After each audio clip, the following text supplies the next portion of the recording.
두 손을 가슴에 얹고 이렇게 다짐합니다. 하나님께서 보실 때에 나는 정말 두고 보기에도 아까운 사람이다. 시작. 하나님께서 보실 때에 나는 정말 두고 보기에도 아까운 사람이다. 그렇습니다. 이 고백의 말씀 속에 들어있는 아주 중요한 중심 사상 가운데 하나가 하나님이 계시다는 거예요. 그러니까 하나님이 나를 두고 보기에도 아까우게 보이시지, 하나님이 안 계시면 그런 말 할 수가 없죠. 그러니까 하나님은 계신다. 또 그 하나님이 나를 보고 계신다. 하나님은 계시고 그 하나님은 나를 보고 계신다. 자, 이 시편에 아주 묘한 말씀이 등장하고 있네. 시편 4절을 보면 이런 말이 나옵니다. 악인은 그 교만한 얼굴로 말하기를 여호와께서 이를 감찰치 아니하신다 하며 그 모든 사상에 하나님이 없다 하나이다. 근데 지금 저 말씀 속에도 모순이 있어요. 하나님이 계시는 걸 인정하면서 없다고 하는 사상 속에 살아간다 이거예요. 자, 그 모든 사상에 하나님이 없다, 이게 악인이에요. 그렇다면 반대로 모든 사상에 하나님이 계신다, 이게 의인입니다. 그러니까 의인의 사고 속에는 하나님은 계신다, 악인의 사고 속에는 하나님은 안 계신다. 그런데 안 계시는 게 아니라 안 계신다고 계속 그렇게 자기가 생각을 한다 그거죠. 시편 14편 1절에도 어리석은 자는 그 마음에 이르기를 하나님이 없다 하도다. 저희는 부패하고 소행이 가증하여 선을 행하는 자가 없도다. 하나님이 없다, 이게 어리석은 자고, 부패하고 소행이 가증하여 선을 행하지 아니하니 반대로 하나님이 계신다, 이게 지혜로운 자고, 청렴하고 소행이 거룩하여 선을 행한다는 말이니 꼭 부탁드립니다. 우리는 어디에서 어떻게 살든 다 하나님의 면전임을 의식하고 사시기를 바라요. 어디에서 무엇을 하고 어떻게 살든 다 하나님의 얼굴 앞이라는 게 면전이라는 게 면전. 고로 하나님 보시기에 두고 보기에도 아까웠게 살아가신 여러분 되시기를 주님의 이름으로 축원합니다. 할렐루야. 하나님이 계신다 하고 사는 사람하고 하나님이 안 계신다 하고 사는 사람하고는 실제로 하나님은 계시지만 그런 의식 자체만 가져도 굉장히 중요한 거예요. 그냥 의식 자체만 가지고. 엉뚱한 사람은 말을 엉뚱한 말도 많이 만들어서 해요. 하나님은 인간이 만든 산물이라고. 근데 좀 무식하면 뭔 말은 못 하겠냐마는 하나님이 인간이 만든 산물이 아니고 인간이 하나님이 만든 산물이요. 뭘 알고 똑바로 알고 얘기해야지. 그러니까 오늘 여러분 의식 속에 하나님이 안 계신다 그러면요 그냥 안 보기만 하면 되거든요. 그래서 나타나는 특징이 뭐냐? 거짓말이에요. 하나님이 계신다 그러면 보시거나 안 보시거나 하나님 보고 계시니까 거짓말 할 수가 없죠. 의식 자체가. 여러분 인생을 살면서 혹시 외로워 보신 적 있으신가요? 그 외로우실 때 여러분 무슨 생각을 하셨고 무슨 행동을 하셨나요? 삶이라고 하는 게 들여다보면 복잡할 때도 있고 단순할 때도 있고 화려하고 화사할 때도 있고 외롭고 쓸쓸할 때도 있고 아무 의미가 없을 때도 있고 뭔가 의미가 의욕이 넘칠 때도 있는데 이런 노래가 전에 있었습니다. 외로워서 못 살겠어요. 저는 이 말과 노래가 정말 이해가 되질 않았습니다. 왜냐하면 여러분이 저를 볼 때 제가 외로워 보입니까? 저는 그냥 여럿 있어도 재밌고요, 혼자 있어도 재밌고 그냥 재밌어요. 그냥 뭐든지 그냥 재밌어요. 그런데 그러니까 나는 이 외롭다는 노래가 전혀 와닿지를 않더라고. 이 외롭다는, 왜 외롭냐, 놀러 가든지 하지, 아니면 혼자 책 보든지 기도하든지 그렇잖아요. 혼자 있으면 할 일이 얼마나 많고. 이렇게 이제 제가 요즘에, 전에는 막 활동하면서 뭔가를 이렇게 얻고 배웠는데 요즘에는요 또 하나 터득한 게 멍 때리면서 얻고 배우는 게 많아졌어요. 그냥 가만히 있는 거야. 그냥 가만히 있어요. 그리고 들어요. 그러면 막 말이 떠올라요. 막 들어서만, 읽어서만, 그래서만 나오는 게 아니라 가만히 있어요. 그래서 옛날에는 막 기도를요 막 계속 부르짖는 기도만 했거든요. 근데 요즘에는요 많이 바꿨어요. 그냥 막 부르짖잖아. 가만히 앉아요. 그냥 가만히 앉아서 하나님 얘기해봐요. 전에는 내 얘기만 막 들어봐요 좀, 하나님 들어봐요, 이런 식으로 기도해. 요즘에는 얘기 좀 해봐요 좀, 왔잖아요 지금 얘기 들으려고 막 떠올라요. 사실은 오늘 지금 여러분들이 계속해서 주일마다 듣는 설교가요, 내가 하나님께 한 설교가 아니고요, 하나님이 나한테 준 설교가 참 많아요. 들어, 계속 들어, 막 들어. 그리고 노트로 막 써요. 이렇게 노트로. 그런데 이 노래가 저에게 이해가 되는 경우가 생겼었어요. 제가 이제 신학기를 들어가 가지고 1학년 때였습니다. 이제 한 학기가 딱 마치니까 방학을 하니까 다 고향으로, 이제 방학하니까 다 내려가잖아요, 자기 고향으로. 그때 하나님이 내 마음속에 계속해서 질문을 던졌어요. 내 마음속에 계속 질문을 던졌는데, 그 질문이 뭐냐면, 도대체 성경 66권을 기록한 목적이 뭘까? 이 엑기스, 이걸 원심 분리기에 집어넣고 확 돌려가지고 떨어지는 한 방울, 그 한 방울이 뭘까? 이 성경의 한 방울. 이제 그게 막 계속 궁금한 거예요. 근데 그 궁금함이 견딜 수가 없이 궁금한 거예요. 그래가지고 방학에서 다 내려갈 때 저 혼자 삼각산으로 들어갔어요. 522번 버스 타고 국민대학을 지나서 터널, 북악터널 딱 지나가면 우측이 삼각산입니다. 그래가지고 삼각산으로 들어가서 산속에다 텐트를 쳐놓고 계속 밥 먹고 성경 보고, 밥 먹고 계속 그것만 했습니다. 밥 먹고 성경 보고, 밥 먹고 계속. 나 별거 아닌 줄 알았어요. 그거 보름을 있어 보니까요, 돌아버리겠더라고. 진짜 외로워서. 난 그때 처음으로 외로움이라는 게 이렇게 힘든 거구나 하는 그때 느꼈어요. 산속에 보름 동안 혼자 있어 보니까 난 진짜 그거 보고 내 스님들 보면 존경스러워요. 스님들도 왔다 갔다 하시나? 산속에 보름 동안 혼자 있어 보니까 돌아버리겠더라니까 진짜. 아무 여자나 지나갔으면 내가 청혼했을지도 몰라. 막 외로워서 못 살겠다고. 보름 만에 응답도 못 받은 채 철수하고 내려왔다니까. 보름 더 이상 못 견디겠더라고, 내 힘으로는. 그리고 내려와서 이제 내 방에서 성경을 계속해서 봤어요. 전에는 산에서 혼자 보고 이제는 방에서 혼자 보는데, 아유 감사한 게요, 사람 소리만 들려도 감사하더라고. 그때 제가 깨달은 게 있어요. 왼수도 없는 것보다는 있는 게 낫다. 벽이 싫고 신경 쓰니까 아유 저 왼수 저거 누가 잡아가나 그러는데, 그것도 없는 것보다는 나. 절친이 있으면 제일 좋지만 왼수가 있으면 그래도 괜찮아. 아무것도 없는 것보다 그거 괜찮아. 언뜻 들으면 차라리 저런 왼수가 없는 게 나을 것 같지만, 외로워 보면 왼수라도 있는 게 낫다니까. 왼수라도. 어떤 장로님이요,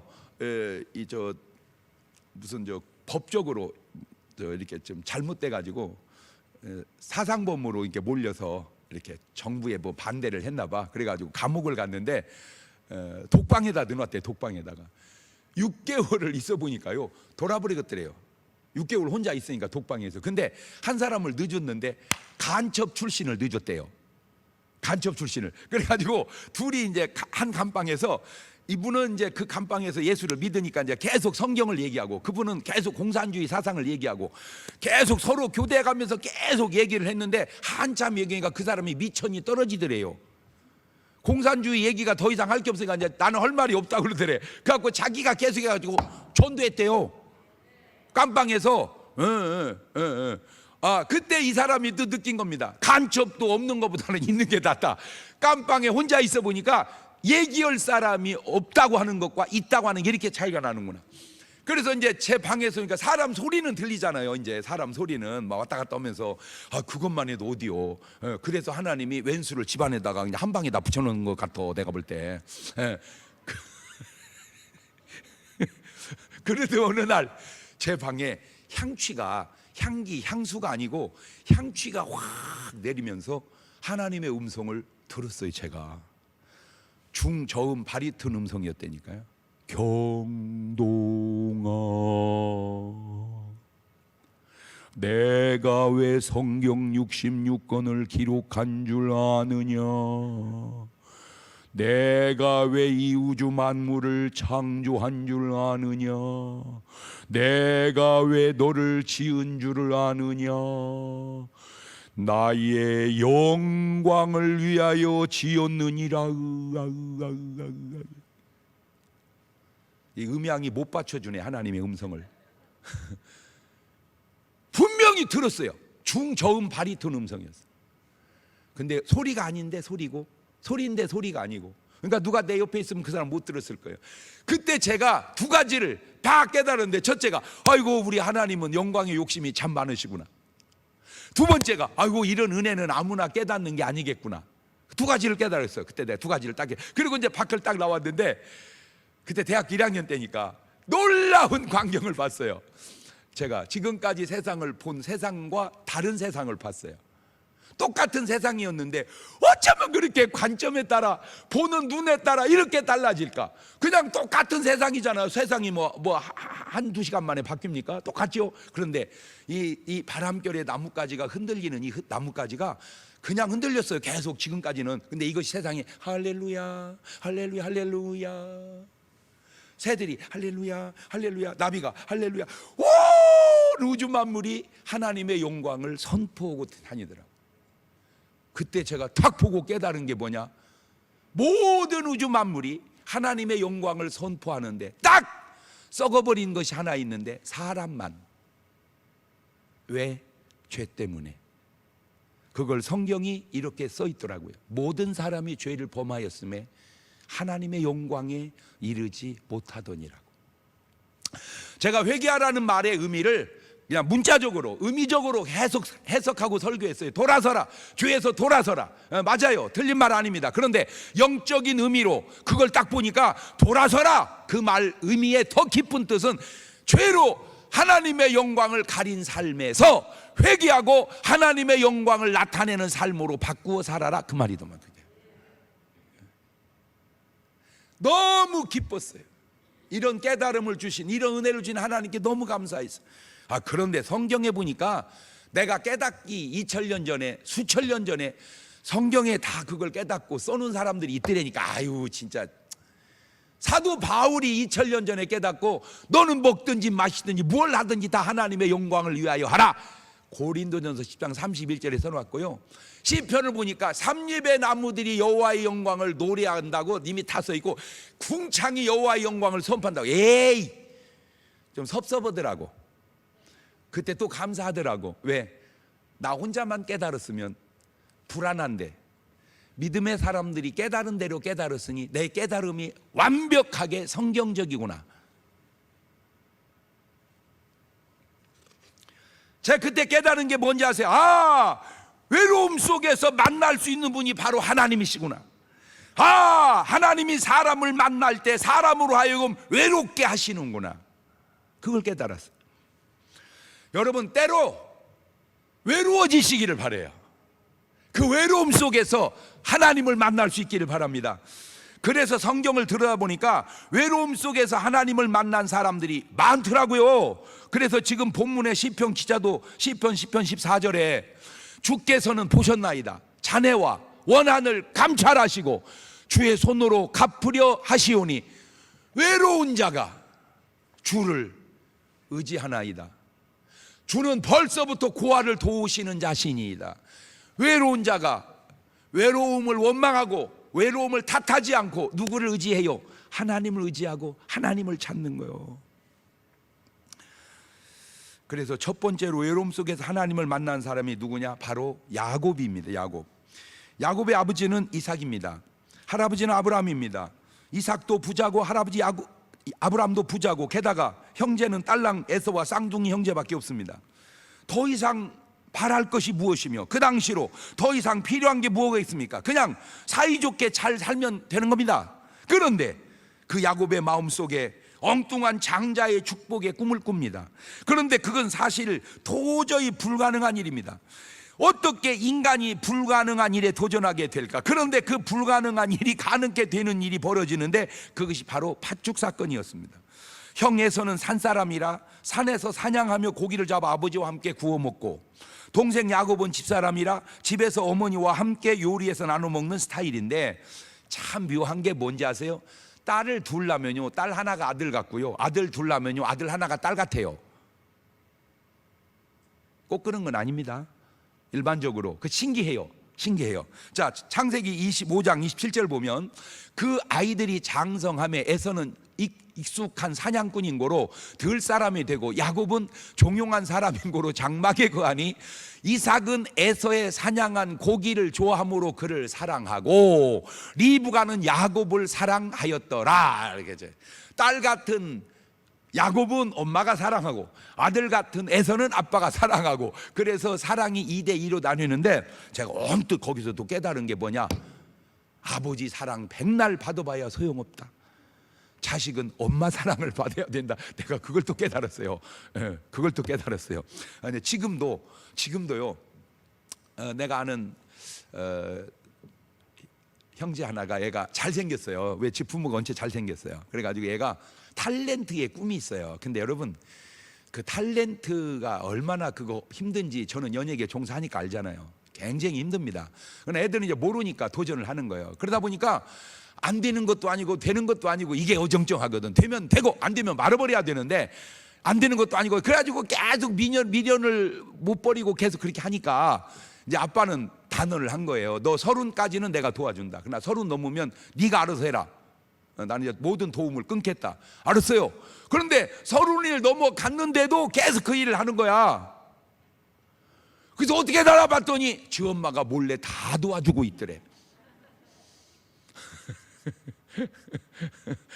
그러니까 누구 사랑 받아야 된다? 엄마 사랑 받아야 되니까. 창세기 25장 29절부터 보면 야곱이 죽을 쑤었더니 에서가 들에서부터 돌아와서 심히 곤비하여 야곱에게 이르되 내가 곤비하니 그 붉은 걸 나로 먹게 하라 한지라. 그러므로 에서의 별명은 에돔이더라. 야곱이 가로되 형의 장자의 명분은 오늘날 내게 팔라. 에서가 가로되 내가 죽게 되었으니 이 장자의 명분이 내게 무엇이 유익하리요? 야곱이 가로되 오늘 내게 맹세하라. 에서가 맹세하고 장자의 명분을 야곱에게 판지라. 야곱이 떡과 팥죽을 에서에게 주매 에서가 먹으며 마시고 일어나서 갔으니 에서가 장자의 명분을 경홀히 여김이었더라. 야, 이 야곱이 대단합니다. 내게 팔라. 그렇게 하니까 그냥 파는 게 아니고 맹세해라. 아, 이게 단호해요.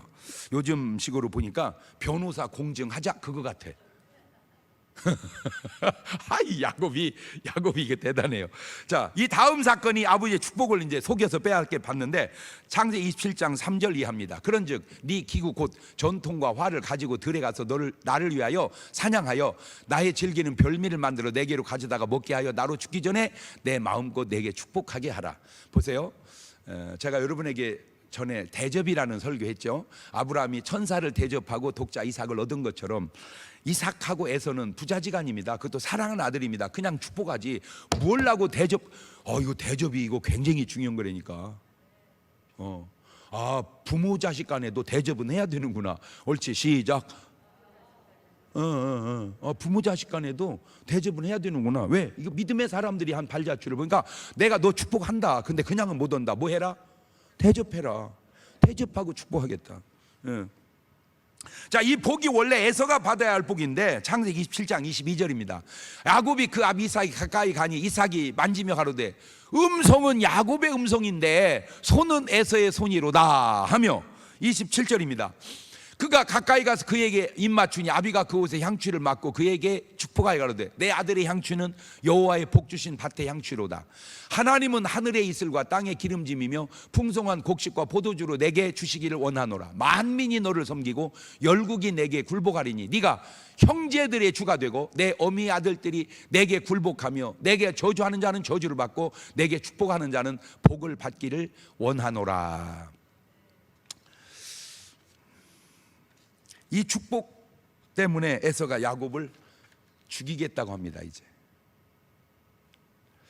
근데 자세히 들여다보면 이게 틀린 사람이 있고 맞는 사람이 있어요. 이게 죽이겠다고 할 일이 아닌 것은 자기가 팥죽 주고 팔았잖아요. 그러니까 좀 이상은 하지만 자세히 상황을 들여다보면 변호사 그 보증까지 했잖아요. 맹세까지. 그러니까 이게 사실은 맞는 일인데 자기 식으로만 생각하니까 이제 죽이겠다고. 그런데 여기에 어머니가 또 개입돼요. 창세기 27장 41절입니다. 그 아비가 야곱을 축복한 그 축복을 인하여 에서가 야곱을 미워하여 심중에 이르기를 아버지를 곡할 때가 가까웠은즉 내가 내 아우 야곱을 죽이리라 하였더니 맏아들 에서의 이 말이 리브가에게 들림에 이에 보내어 작은 아들 야곱을 불러 그에게 이르되 내 형 에서가 너를 죽여 그 한을 풀려 하나니 내 아들아 내 말을 쫓아 일어나 하란으로 가서 내 오라비 라반에게 피하여 거기서 너 형 분노가 끊어질 때까지 거기가 있거라. 지금 비슷한 처지인데 대처 방법이 하와와 리브가가 너무 다른 것은 하와는 가인으로 인하여 아벨을 잃게 되고 리브가는 야곱을 살리게 됩니다. 그러니까 모든 상황이 똑같이 일어나는 건 아닐 수도 있다는 거죠. 나는 그래 누누이 얘기합니다. 엄마의 지혜가 어디 있느냐? 기도 속에 있습니다. 한번 생각을 해보세요. 형이 동생을 패 죽일 계획을 갖고 있는 걸 하나님이 아시는데 그걸 가만히 있겠냐고 얘기해 주죠. 근데 얘기를 왜 안 해주실까? 안 해주는 게 아니라 못 듣는 거죠. 왜? 기도 안 하니까. 여러분 꼭 부탁드립니다. 이 자리를 하나씩 꼭 분양을 받아서 그 자리에 앉아서 여러분 가정과 가족과 직장과 사업에 하나님이 하시는 말씀을 듣고 가는 자리가 되시기를 바라요. 그 자리가.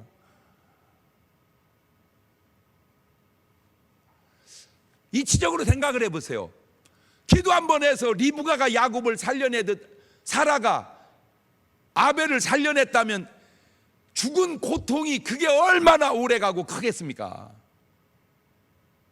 그거를 예수님은 우리에게 뭐라고 고면합니까? 시험에 들지 않게 깨어있어 기도해라. 그런 일이 당하지 않도록 깨어있어 기도해라. 그러니까 깨어있어 기도해서 막았다면 그 긴 세월에 그 고통을 안 겪어도 될 텐데 그런 고통을 겪게 된다 그 말입니다. 집에서 그냥 편안하게 축복 속에 화목하게 살 사람이 외로움 속에 고난 속에 빠지게 됩니다. 창세기 28장 11절 보면 한 곳에 이르러는 해가 진지라 거기서 유숙하려 그곳에 한 돌을 취하여 베개하고 거기 누워 자더니 꿈에 본즉 사닥다리가 땅 위에 섰는데 그 꼭대기가 하늘에 닿고 또 본즉 하나님의 사자가 그 위에서 오르락 내리락 하고 또 본즉 여호와 그 위에 서서 가라사대 나는 여호와니 너의 조부 아브라함의 하나님이요 이삭의 하나님이라 너 누운 땅을 내가 너와 내 자손에게 주리니 내 자손이 땅의 티끌같이 되어서 동서남북에 편만할지며 땅의 모든 족속이 너와 내 자손을 인하여 복을 얻으리라. 내가 너와 함께 있어 네가 어디로 가든지 너를 지키며 너를 이끌어 이 땅으로 돌아오게 할지라. 내가 내게 허락한 것을 다 이루기까지 너를 떠나지 아니하리라 하신지라. 이 체험이 왜 중요하냐? 요 기도가 왜 중요하냐? 이게 천사가 사다리 타고 오르락 내리락 했다. 그거는 그 결과고 원인은 야곱이 평생에 안 해본 기도를 광야에서 외로움 속에서 했다 그 말입니다. 그 말이 없어서 그렇지. 왜? 이 원인과 결과를 봤을 때 원인을 보면 결과를 알 수 있고 결과를 보면 원인을 알 수 있던 것처럼 결과적으로 천사가 오르락 내리락 했다 그 말은 야곱이 평생에 중요한 건 뭐냐? 집에 있었다면 야곱의 외로움이 없었다면 이런 기도를 야곱은 하지 않았을 거다 그 말입니다. 아주 굉장히 큰 일을 한 여자가 있습니다 우리나라에. 그런데 그 굉장히 큰 일을 하게 된 동기가 뭐냐? 너무 견딜 수 없는 어려움 속에서 하나님께 기도하다가 그 능력 받은 거예요. 창세기 28장 16절입니다. 야곱이 잠이 깨어 가로되 여호와께서 과연 여기 계시거늘 내가 알지 못하였도다. 그러니까 여지껏 뭔 말입니까? 하나님이 함께 하시고 보고 계셨는데 의식이 없이 살았다는 거예요. 야곱만 그런 게 아니라 오늘날 너무 많은 크리스찬들이 이 의식은 있어. 의식은 하나님이 계신다 보고 계신다 하지만 체험이 없는 거예요. 체험의 의식. 체험의 의식. 시작. 그러니까 야곱이 집에 있었다면 그냥 의식 속에 하나님만 계실 텐데 광야에서 외로움 속에서 만나니까 체험 속에 하나님이 계신 거예요. 체험 속에. 이 외로움 속에서 만난 하나님이 야곱의 운명을 아주 좋게 바꿔 놓았으니 여러분 잘 생각해야 합니다. 같은 축복이라도 집에서 그냥 아버지 재산 물려받았다면 복은 받았을지 모르지만 하나님과 이런 관계와 체험은 안 생겼을 겁니다. 그 외로움 속에 하나님을 만나는 이런 체험을 가지니 복이 다르지요. 그냥 세상의 복과 말씀의 복이. 여러분의 삶에 외롭고 힘듭니까? 그거 원망하지 말고 깨달으세요. 아, 하나님이 나를 부르시는구나. 아, 하나님이 나를 부르시는구나. 아, 하나님이 나를 부르시는구나. 하나님이 나를 만나려 하시는구나. 바로 이 체험이 어떤 축복을 가져옵니까? 이사야 41장 21절에 나 여호와가 말하노니 너희 우상들은 소송을 일으키라. 야곱의 왕이 말하노니 너희는 확실한 증거를 보이라. 야곱의 왕이 바로 누구시냐? 하나님이시다. 아브라함의 왕이라고 안 하시고 이삭의 왕이라고 안 하시고 야곱의 왕이, 이런 엄청난 축복을 야곱의 외로움 속에서 만난 하나님을 통하여 이뤄내니, 그 한 번이 아니요, 창세기 32장 24절에도 보면 야곱은 홀로 남았더니 외로웠어요. 어떤 사람이 날이 새도록 야곱과 씨름하다가 그 사람이 자기가 야곱을 이기지 못함을 보고 야곱의 환도뼈를 치매 야곱의 환도뼈 그 사람과 씨름할 때 위골되었더라. 그 사람이 가로되 날이 새려하니 나로 가게 하라. 야곱이 가로되 당신이 내게 축복하지 아니하면 가게 하지 아니하겠나이다. 그 사람이 그에게 이르되 내 이름이 무엇이냐? 그가 가로되 야곱이니이다. 그 사람이 가로되 내 이름을 다시는 야곱이라 부를 것이 아니요 이스라엘이라 부를 것이니 이는 네가 하나님과 사람으로 더불어 겨루어 이기었음이니라. 좀 조심스러운 말인데 얼마든지 인간이 하나님도 이길 수 있구나. 그거는 하나님이 뭐 부족해서 지는 게 아니라 사랑하니까 져주는 거예요. 사랑하니까 져주는 거예요. 그렇죠? 자식 이기는 부모 없다 그러죠. 뭐 부모가 뭐 못해서 지는 겁니까? 아니에요. 사랑하니까 져주는 거예요. 바로 그런 일이 외로움 속에서 야곱으로 하여금 야곱되게 한 것처럼 오늘 여러분 세상 살다가 외로우면 외롭다고 못 살겠다고 하지 말고, 외롭다고 힘들다 하지 말고, 하나님이 나를 부르시는구나, 하나님이 나를 찾으시는구나, 하나님이 나를 만나기 원하시는구나. 외로움 속에서 주님 만나시기를 주의 이름으로 축원합니다. 자, 두 번째 외로운 사람이 누구냐? 바로 모세입니다. 모세. 참 요즘 말로 모세는요 이해가 좀 안 돼요. 아니 그냥 가만히 있으면 애굽의 왕이 될 수도 있는데 뭘 하고 그 고생을 합니까? 그런데 그거 아세요? 믿음이 있으면 삶도 믿음대로 되지 마음대로 안 된다는 겁니다. 어떤 상황이든지 믿음이 있는 사람의 상황은 자, 이런 똑같은 예배도요, 코로나가 위험한데 멋다고 집에서 예배드리지 교회 가냐고, 그것도 또 그렇게 말하는 분이 있을 거라. 그건 어떤 분은 잔소리 말어, 그래도 나는 그냥 한 명이라도 나는 가서 그냥 들켜, 또 그런 사람이 있습니다. 이 믿음의 눈에 따라 다 달라져. 히브리서 11장 24절 보세요. 믿음으로 모세는 장성하여 바로의 공주의 아들이라 칭함을 거절하고 도리어 하나님의 백성과 함께 고난받기를 잠시 죄악의 낙을 누리는 것보다 더 좋아하고 그리스도를 위하여 받는 능욕을 애굽의 모든 보화보다 더 큰 재물로 여겼으니 이는 상 주심을 바라봄이라. 그런데 결국은 내 생각의 결과가 좋을까요? 믿음의 결과가 좋을까요? 다 상식이지 그거는. 나는 그래서 여러분 꼭 믿음을 따라 사시기를 바랍니다.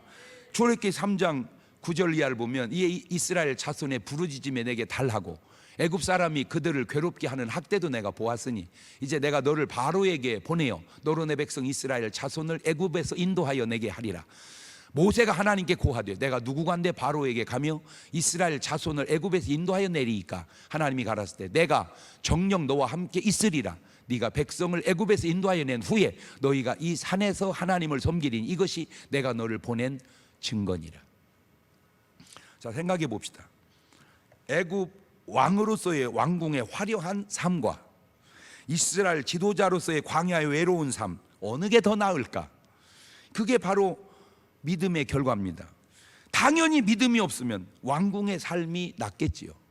그러나 믿음이 있으면 광야의 고난의 삶이 나은 겁니다. 그렇다면 이걸 역사 속에 되돌아보다가 제가 신약에 와서 깜짝 놀랄 구절 속에 모세가 참 잘했구나 하는 걸 깨달은 게 이 사건이었습니다. 마가복음 9장 2절입니다.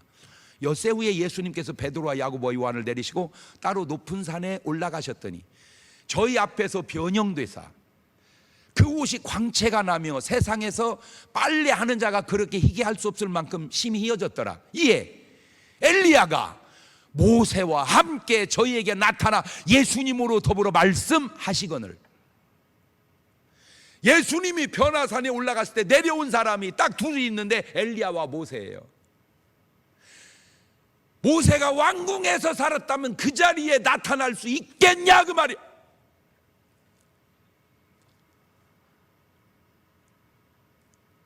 여러분, 믿음의 눈이라는 게 뭔지 아세요? 현실의 8, 90년 반만 보는 게 아니라 내세 영원한 삶을 볼 수 있는 게 믿음의 눈인 거예요. 오늘의 얄팍한 쾌락만 보는 게 아니라 영원한 하나님과의 관계를 볼 수 있는 눈이 믿음의 눈인 거예요. 아유, 진짜 이 설교를요 김정은 위원장이 좀 들었으면 좋겠어요. 진짜 들을라나 안 들을라나? 이거 아마 들려주면 들린 사람 죽일지도 모르지. 그러니까 누가 목숨 걸고 들려줘야 돼.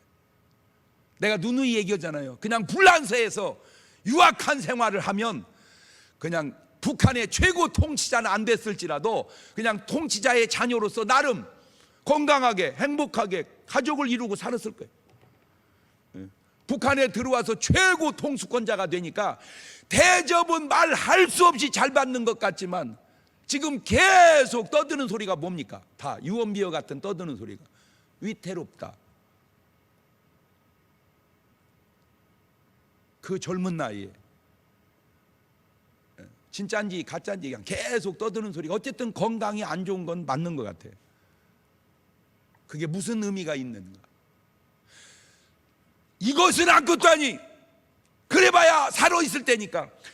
죽어서 하늘나라를 간 것과 지옥을 간 것의 차이가 이렇게 얘기하면요 깨달아야 되는데 아버지요 어찌하여 이거를 어리석고 미련한 것 같은 어린아이에게는 나타내시고 똑똑하다고 하는 사람에게는 감추시나이까 옳소이다. 이것이 주님이 그런 것처럼 나도 자꾸 심정이 그래지네 진짜. 우리가 무슨 김정은 위원장 같이 그렇게 위대한 인물은 아닐지라도 오늘 우리가 작은 얄팍한 삶 속에 오늘 얄팍한 오늘의 쾌락 때문에 영원을 잃어버리는 그런 어리석음을 범치 말자 그 얘기예요. 모세가 외롭게 잘했어요 못했어요? 잘했어요. 여러분 좀 외로워지시기를 바라요. 예수님과 엘리야와 모세가 변화산에서 누리는 그 영광, 그게 한순간이 아니고 영원히, 그걸 믿음으로 바라본 모세가 애굽의 향락 그까짓 거 몇십 년 추구하겠다고 그리로 가겠냐 그 말입니다. 세 번째 외로움 속에서 하나님을 만난 사람이 바로 누구냐? 엘리야입니다. 엘리야는 정말 어쩔 수가 없습니다. 시대를 잘못 타고 났습니다. 그러고 보니까 모세도 시대를 잘못 탔네요.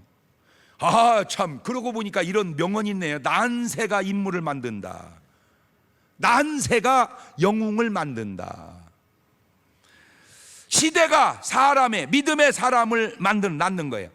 엘리야는 아합 왕 시대의 선지자인데 이 아합 왕의 독재와 파쇼가 거짓 선지자 양성이 완전히 언뜻 보면 참 선지자는 다 사라지고 거짓 선지자들과 바알과 아세라 신을 섬기는 가짜 선지자들만 판을 치는 것 같은 때 엘리야는 혼자 도전을 합니다. 누가 참 하나님인지 증명해보자. 목숨 걸은 거예요. 목숨 걸은 거예요. 열왕기상 18장 21절 이하입니다. 엘리야가 모든 백성이 가까이 나아가 이르되 너희가 어느 때까지 두 사이에서 머뭇하려느냐? 여호와가 만일 하나님이면 그를 쫓고 바알이 만일 하나님이면 그를 쫓을지니라 하니 백성이 한 말도 대답지 아니하는지라. 엘리야가 백성이 이르되 여호와의 선지자는 나만 홀로 남았으나 바알의 선지자는 450인이로다. 그런즉 두 송아지를 우리에게 가져오게 하고 저희는 한 송아지를 택하여 각을 떠서 나무에 놓고 불은 놓지 말며 나도 한 송아지를 잡아 나무에 놓고 불은 놓지 말고 너희는 너희 신의 이름을 부르라. 나는 여호와의 이름을 부르리니 이제 불로 응답하는 신 그가 하나님이니라. 백성이 다 대답하되 그 말이 옳도다. 열왕기상 18장 37절입니다. 여호와여 내게 응답하옵소서. 내게 응답하옵소서. 이 백성으로 주 여호와는 하나님이신 것과 주는 저희의 마음으로 돌이키게 하시는 걸 알게 하옵소서 하매 이에 여호와의 불이 내려서 번제물과 나무와 들과 흙을 태우고 또 도랑에 물을 핥은지라. 모든 백성이 보고 엎드려 말하되 여호와 그는 하나님이시로다. 여호와 그는 하나님이시로다 하니 엘리야가 저에게 이르되 바알의 선지자를 잡되 하나도 도망하지 못하게 하라 하매 곧 잡은지라. 엘리야가 저희를 기손 시내로 데려다 거기서 싹 죽여버리니라. 하나만 물어봅시다.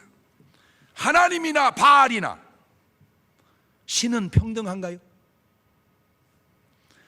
종교는 평등한가요? 내 종교 귀하면 남의 종교 귀한 줄도 알아야 되나요? 말을 바꾸면 하나님이 귀하면 귀신 귀한 줄도 알아야 되나요? 진짜 돈이 귀하면 위조지폐 귀한 줄도 알아야 되나요? 명품이 귀하면 짝퉁이 귀한 줄도 알아야 되나요? 예레미야 10장 11절은 이렇게 말합니다. 너희는 이같이 그들에게 이르기를 천지를 짓지 아니한 신들은 땅 위에서 이 하늘 아래서 싹 망하리라 하라. 저것이 하나님의 독선인가요?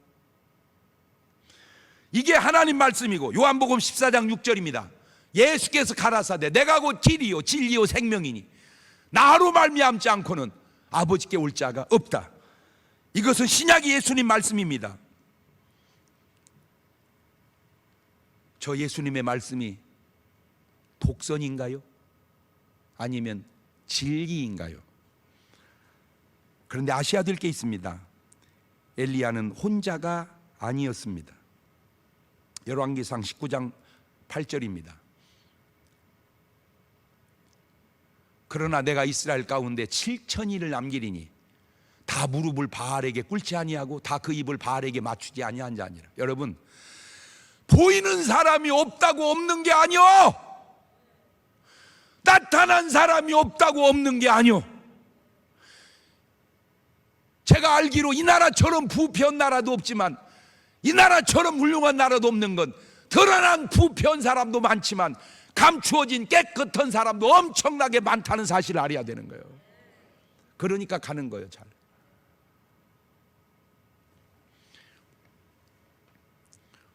이랬던 엘리야는 아합의 부인 이세벨이 죽이려고 합니다.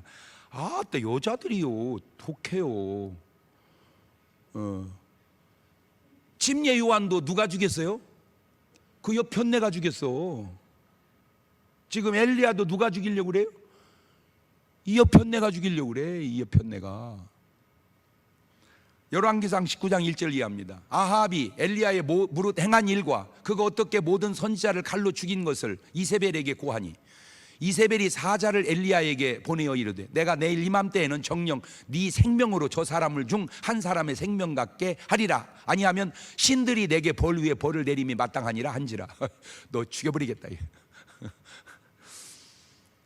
그 참 사람이요, 그렇게 담대한 엘리야가 어떻게 변하냐면요, 열왕기상 19장 3절 보세요.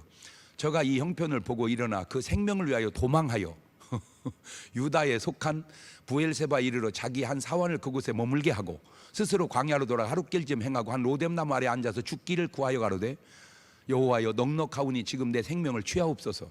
나는 내 열주보다 낫지 못하나이다 하고 로뎀나무 아래 누워 자더니 천사가 어루만지며 이르되 일어나서 먹으라 하는지라. 참 신기한 게 뭐냐면요, 안 도망가면 그냥 죽는데 도망가 놓고 죽여달라고 그래. 그게 인간이요. 안 도망가면 죽어 그냥 붙잡혀서. 근데 도망을 가서 이제 안전하니까 죽여 주시옵소서. 그거요. 이 인간의 양면성이야. 아니 그러니까 엘리야가 그랬다면 내가 이해하겠어. 엘리야는 시원찮으니까. 어떻게 엘리야가 그러냐고. 엘리야가 외롭습니다. 그런데 그 외로움을 천사가 달래줍니다. 40일을 금식한 우리 예수님도 외롭습니다. 그 예수님도 천사가 수종듭니다. 마태복음 4장 11절입니다. 이에 마귀는 예수님을 떠나고 천사들이 나와서 수종드니라. 사도 바울도 베드로도 외롭습니다. 한결같이 천사가 수종듭니다. 사도행전 12장 6절 이하입니다. 헤롯이 잡아내려고 하는 그 전날 밤에 베드로가 두 군사 틈에서 두 쇠사슬에 매여 누워 자는데 파수꾼들이 문 밖에서 옥을 지키더니 호련히 주의 사자가 곁에 섬에 옥중에 광채가 조요하며 또 베드로의 옆구리를 쳐 깨워 가로되 급히 일어나하니 쇠사슬이 그 손에서 벗어지더라. 사도행전 16장 23절입니다. 많이 친 후에 옥에 가두고 간수에게 분부하여 든든히 지키라 하니 그가 이러한 영을 받아 저희를 깊은 옥에 가두고 그 발을 착고에 든든히 채웠더니 밤중쯤 되어 바울과 실라가 기도하고 하나님을 찬미하며 죄수들이 듣더라. 이에 호련히 큰 지진이 나서 옥터가 움직이고 문이 곧 다 열리며 모든 사람의 매인 것이 다 벗어진지라. 사랑하는 성도 여러분, 지금 외롭습니까? 그 외로움 속에서 하나님을 만나십시오. 하나님께서 지금 당신을 만나기를 원하고 계십니다. 디모데전서 5장 5절 이하입니다. 참 과부로서 외로운 자는 하나님께 소망을 두어 주야로 항상 간구와 기도를 하거니와 일락을 좋아하는 이는 살았으나 되졌느니라.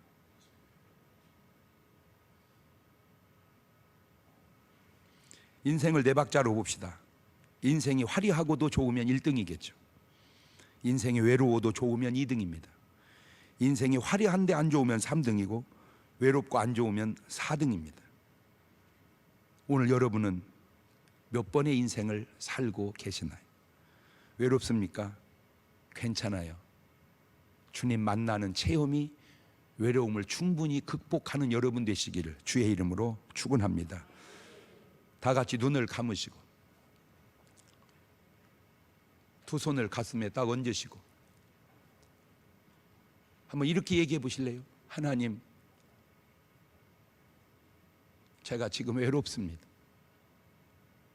하나님, 제가 지금 곤고합니다. 하나님이 나와 함께 하신다는 사실을 내가 믿고 알고 있지만 그 함께 하시는 하나님이 나타내 보여 주시옵소서. 그리고 역사하여 주옵소서. 성경 속에 묻혀있는 하나님으로 끝나지 마시고 지금도 살아 역사하시는 하나님으로 나타나게 하옵소서.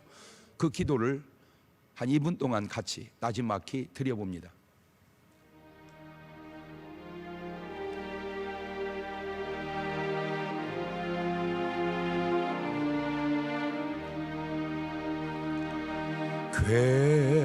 괴로운 인생길 가는 몸이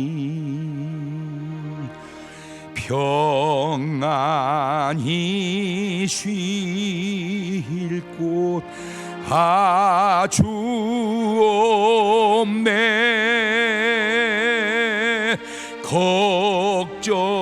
걱정과 고생이 어디는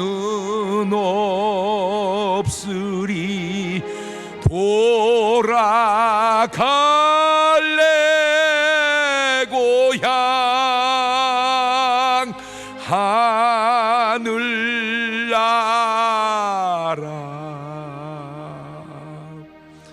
지금은 우리 주 예수 그리스도의 은혜와 아버지 하나님 무한하신 사랑과 성령님 교통하심이 사랑하는 성도들 머리 위에 이제로부터 영원토록 함께 하시기를 간절히 축원하옵나이다.